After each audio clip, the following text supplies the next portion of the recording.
Bonjour, c'est Carla. Bonjour, c'est Alison. Nous vous présentons le journal d'une maman. Bonjour, je suis très heureuse de vous retrouver aujourd'hui pour une nouvelle émission du journal d'une maman et nous allons parler équitation aujourd'hui, mais équitation spécialisée et adaptée. J'ai l'honneur de recevoir pour cela Madame Rosanne Brocker. Bonjour Rosanne. Bonjour. Alors vous allez parler bien près du micro si vous y arrivez. Merci beaucoup d'avoir fait le déplacement parmi nous. Donc Rosanne, vous êtes la maman de 2 jumelles qui ont 4 ans et vous avez donc en 2015, après une collaboration qui a pas très bien tourné, monté votre association qui s'appelle RB Équitation, donc qui est une écurie spécialisée dans l'équitation adaptée. Donc vous recevez plein d'enfants différents, on va dire, dont Maëlys, dont nous avons reçu la maman Alizée il y a pas longtemps dans notre émission. Donc vous faites cette belle activité d'équitation, vous en faites participer donc tous ces enfants différents et on trouve ça magnifique. On peut suivre d'ailleurs tout cela sur votre page Instagram RB Équitation. Ma première question, Rosanne, vous avez toujours fait donc de l'équitation, hein, parce que c'est une passion. Qu'est-ce qui vous a donné l'envie de vous tourner vers l'équitation spécialisée et plus précisément l'équithérapie? En fait, moi, j'ai essayé de faire un parcours de psychologie en licence parce que je m'intéressais beaucoup à la psychologie du développement. Ça a été un échec parce que je suis pas très scolaire.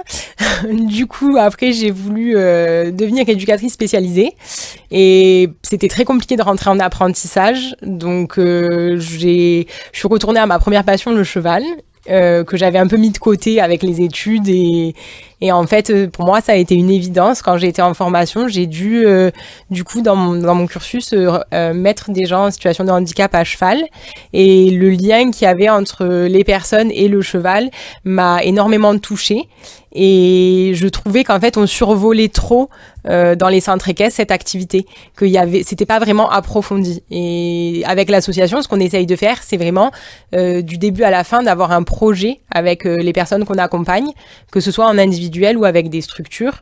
On fait des bilans tout le temps, que ce soit en cours d'année ou à la fin d'année, pour parler des objectifs et du relationnel qu'il y a avec le cheval.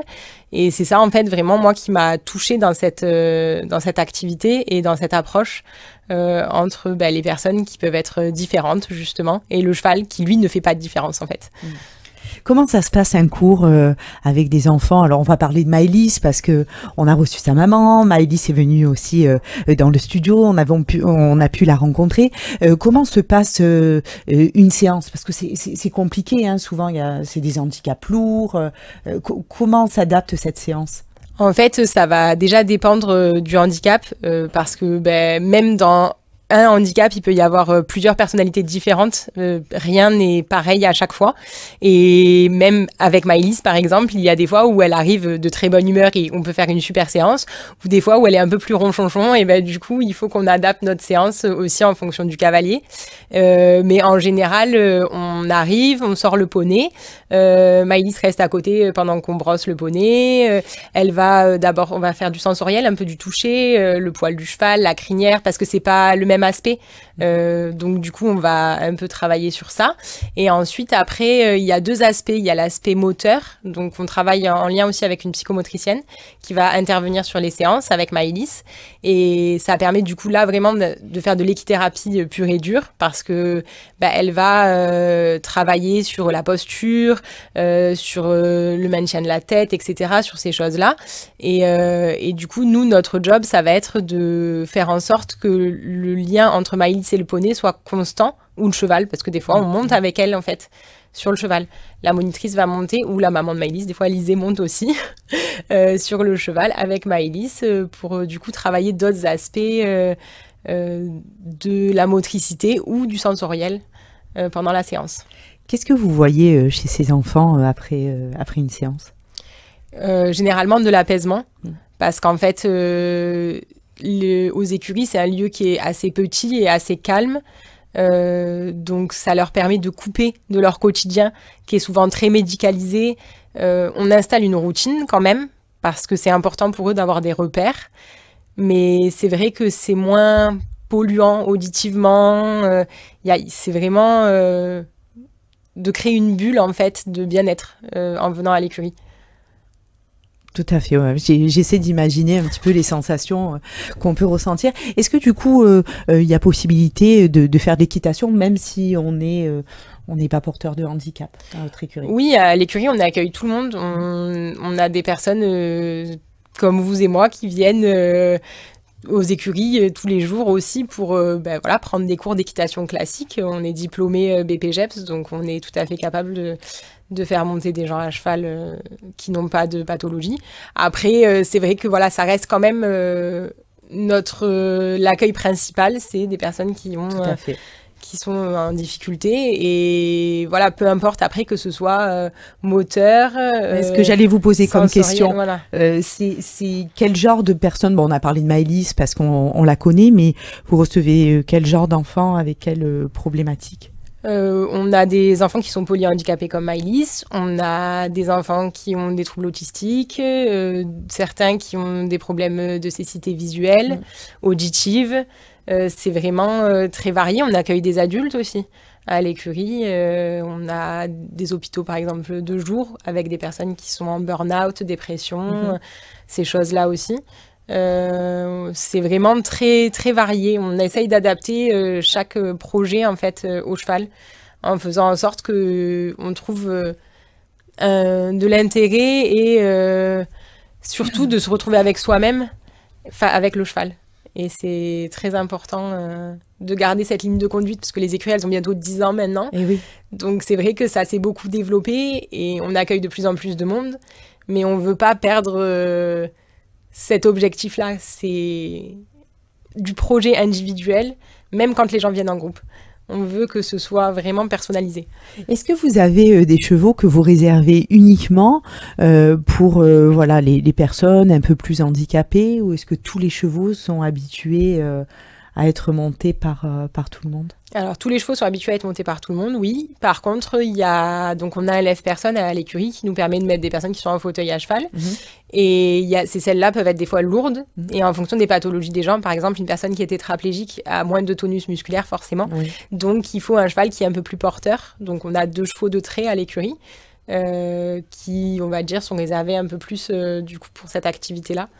Et après, on a les petits poneys aussi qui font tout ce qui est travail à pied, parce qu'on n'est pas forcément obligé de monter. Des fois, c'est aussi juste, par exemple, on a des personnes qui ont du mal à prendre du recul ou par exemple, dans le cas des burn-out, à prendre des initiatives, des décisions. Et le fait d'être avec le cheval dans la carrière, c'est pas un être humain, donc l'approche est différente. Mais ils arrivent à se projeter, à être plus fermes ou au contraire à être plus délicats, à donner moins d'ordre. Et c'est vrai que le cheval change les gens, c'est très touchant, souvent. Et donc, le comportement ou le caractère du cheval, c'est à peu près le même.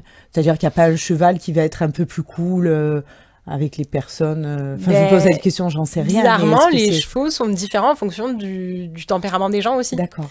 On me dit souvent que les chevaux, c'est un peu des éponges et ils ressentent. Donc, si la personne arrive très énervée, très contrariée, le cheval, il va être un peu...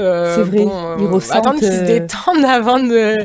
Voilà, et donc c'est vrai que le travail à pied, il permet vachement ça. Mais c'est pour ça qu'au début de la séance, on ne met pas directement les cavaliers sur le cheval. D'accord. Il y a une approche à pied par le toucher, le fait de le brosser, vraiment, on donne des friandises aussi, et de prendre ce temps à pied pour vraiment avoir le lien avec le cheval.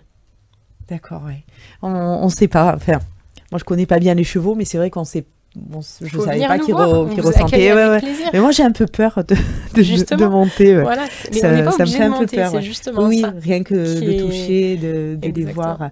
Alors, comment les personnes viennent vers vous? Donc, c'est, je suppose, du bouche à oreille. Vous avez dit des hôpitaux de jour aussi?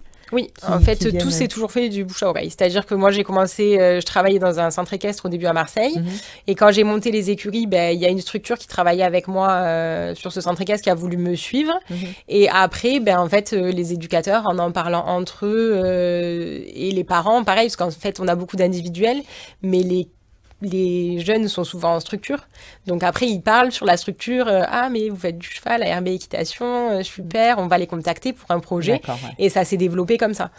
Et moi, c'est vrai que je suis pas du style... Enfin, j'ai pas envie de surmédiatiser. Oui, bien sûr. Tout s'est fait... Oui, naturellement. Voilà, c'est ça. Ça a été, mais alors, pour nous, c'était très important d'en parler parce que déjà, bravo. Merci. De pouvoir avoir créé une association et de s'occuper de nos petits en difficulté avec cette belle association. Déjà, c'est important. Et puis, ce qu'on voulait transmettre aussi, c'est que c'est pas parce qu'on a un enfant différent qu'on peut pas accéder à plein d'activités. Exactement. Et puis, je sais qu'il y a beaucoup d'auditeurs et d'auditrices qui écoutent notre émission et qui ont des enfants différents.